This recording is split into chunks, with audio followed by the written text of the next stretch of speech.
Time వచ్చిందో రాలేదో తెలియదు, కానీ ప్రస్తుతానికి ఇల్లు వచ్చేసింది. బాయ్ చెప్తే నేను దిగేస్తాను. Okay bye.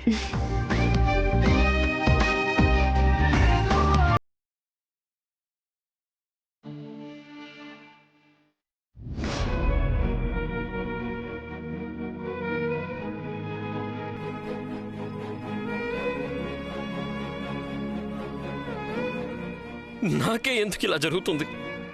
శివాని గారిని మర్చిపోదామని డిసైడ్ అయ్యాక కూడా ఎందుకు ఇలా జరగడం? నేను శివాని గారిని నిజంగా ప్రేమిస్తున్నానన్న విషయం నిజం. ఆ విషయం నాకు మాత్రమే తెలుసు. కానీ ఇప్పుడు నేను ఇలా బాధపడుతూ ఉంటే అందరికీ డౌట్ వస్తుంది.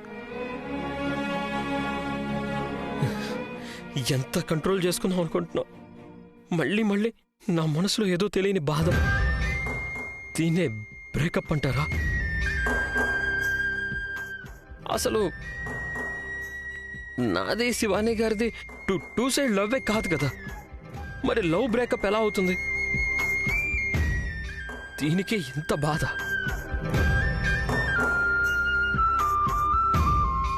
చిన్నబాబు గారు శివానిని ఇష్టపడ్డారు, శివాని గారు చిన్నబాబు గారిని ఇష్టపడ్డారు.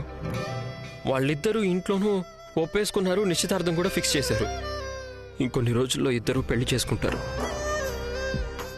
ఇదంతా తెలిసి కూడా ఎందుకు ఇలా ప్రవర్తిస్తున్నా? వాళ్ళిద్దరూ సుఖంగా ఉన్నారు కదా, మరి నేనెందుకు బాధపడాలి? వాళ్ళిద్దరూ ఎప్పటికీ సంతోషంగా ఉండాలి దేవుడా.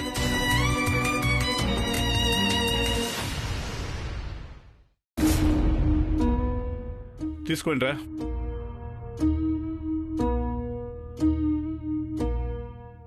ఏంటి విజయ్, విషయం ఏంటి? అందరికి స్వీట్లు పంచుతున్నావు? నా కొడుక్కి ఎంగేజ్మెంట్ ఫిక్స్ అయింది. ఏంటి ఎంగేజ్మెంట్ ఫిక్స్ అయిందా?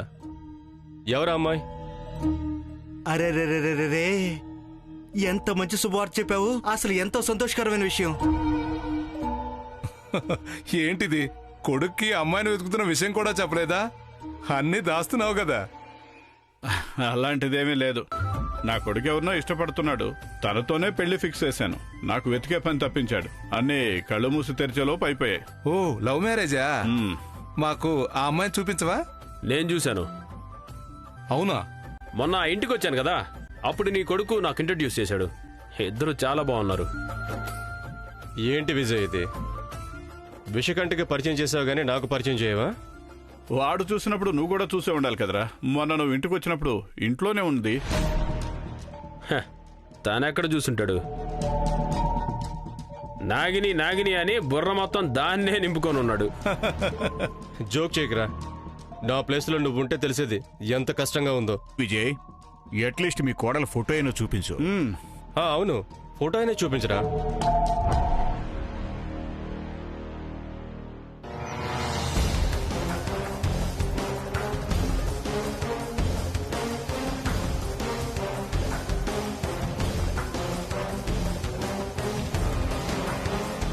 ఓ నిమిషం ఇటు ఇటు.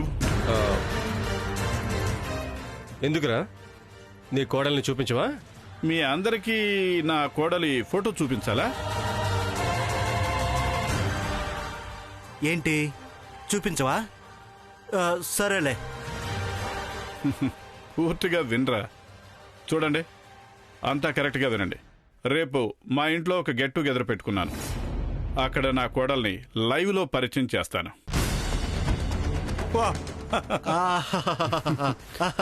మనందరూ ఒకే దగ్గర చేరి పార్టీ చేసుకుని చాలా రోజులు అవుతుంది. పార్టీకి వెళ్ళి కలవడం ఇంపార్టెంట్ కాదు, విజయ్ కోడల్ని చూడడం ఇంపార్టెంట్. నిజంగా చెప్తున్నాను, నేను సెలెక్ట్ చేసిన అమ్మాయిని చూస్తే మీ అందరూ 200% షాక్ అవుతారు.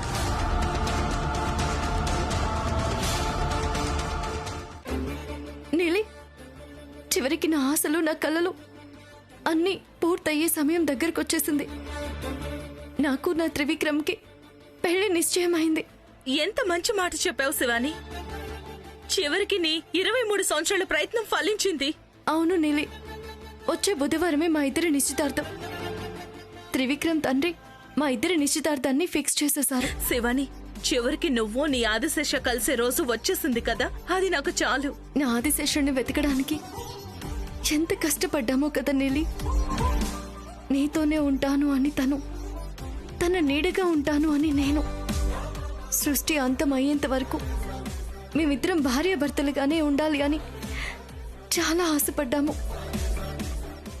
అదంతా ఇప్పుడు జరగబోతోంది నీలి. ఆ పరమేశ్వరుడు నా కోరికను నెరవేరుస్తున్నాడు.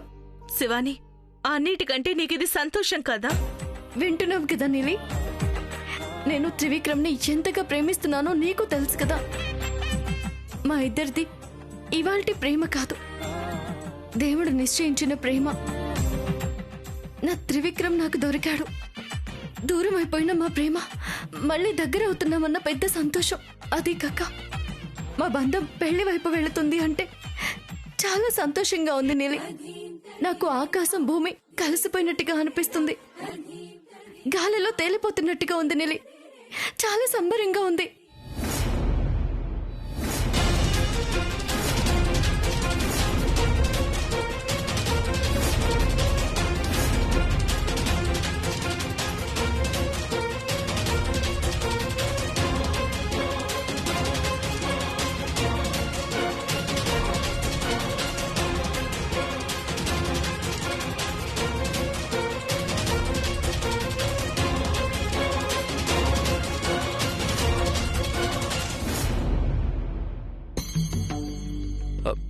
మేడం సారీ, నేను కారులో మిమ్మల్ని విష్ చేయలేకపోయాను.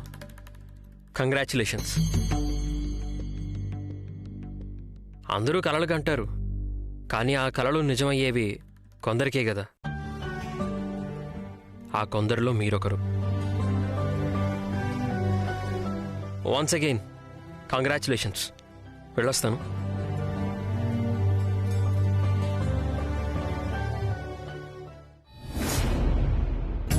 నందిష, నేను మన ఇంట్లో ఒక గెట్ టుగెదర్ను ప్లాన్ చేస్తున్నాను. చాలా రోజుల తర్వాత స్నేహితులందరూ వస్తున్నారు. పార్టీ అదిరిపోవాలి. అరేంజ్మెంట్స్ అన్ని సెట్ చేసుకో. అలాగే అయ్యగారు, నేను అన్ని అరేంజ్ చేస్తాను. మీరేం టెన్షన్ పడకండి. సరే. ఇదేం డాడీ ఉన్నట్టుండి పార్టీ? Anything special? ఇంటికి కోడలు వస్తుంది కదా, మా స్నేహితులకి పరిచయం చేయొద్దా? అందుకే ఈ పార్టీ. రేపు శివాని ఇంటికి పిలుచుకురా. Okay dad, sure. ఏమండి, శివాని మన కోడలు అని ఫిక్స్ అయింది, అది సరే. కానీ పెళ్లి కాకముందే పదే పదే మన ఇంటి గడప తొక్కడం మంచిది కాదండి. ఏదో పాత సాంప్రదాయం, ఏదో కాలంది. దమయంతి, మనం అన్ని సమయాలలో ఇలాంటి సంప్రదాయాలు ఫాలో అవడం కుదరదు. చాలాసార్లు తను మన ఇంటికి వచ్చింది, రేపు కూడా వస్తుందంతే. అలా చూస్తే మనం ఈ పెళ్లినే సంప్రదాయ ప్రకారం చేయట్లేదు. ఎందుకంటే ఇది లవ్ మ్యారేజ్. కానీ నీ టెన్షన్ నాకు అర్థమైంది. చూడు, కాలం మారుతున్నట్టే మనము మన సంప్రదాయాల్ని మార్చుకుంటూ వెళ్ళాలి.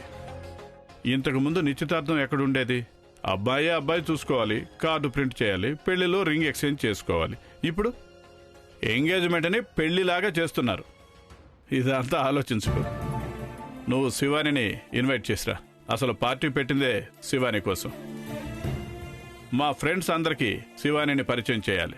వాళ్ళందరూ తనను చూసి షాక్ అవ్వాలి. ఓకే? Sure dad. అలాంటి అమ్మాయి దొరకాలంటే చాలా పుణ్యం చేసుకుని ఉండాలి. ఆ అమ్మాయిని నేను మొదటిసారి గుళ్ళో చూసినప్పుడే ఇలాంటి అమ్మాయి మా ఇంటి కోడలుగా వస్తే బావుంటుందని అనుకున్నాను. నువ్వు అనుకుంటావులే. ఎందుకండి అనుకోకూడదు? తన గుణం, తన నడక, పెద్దవాళ్ల పైన ఉన్న గౌరవం, పేదవాళ్లని చూసినప్పుడు కరిగే మనసు, ఇలాంటి అమ్మాయి మన ఇంటి కోడలు ఎందుకు అవ్వకూడదండి? ఏయ్, ఇలాగే వదిలేస్తే ఇంకా 1000 చెప్తావు. ఇటివ్వు.